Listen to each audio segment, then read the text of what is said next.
Guys, welcome to HardReset.Info channel. Today I have Samsung Galaxy S24 and I want to show you how to set mobile data limits on this device.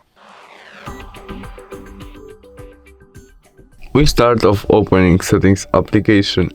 In it, we choose first option, connection and their data usage. Now we tap on our binding size and data warming, and there we can set our data limit. First step, you can set when our limit starts, maybe first day of each month. There by the switch we can turn on and turn off our data warming, and we can easily set it in megabytes or gigabytes, what you need.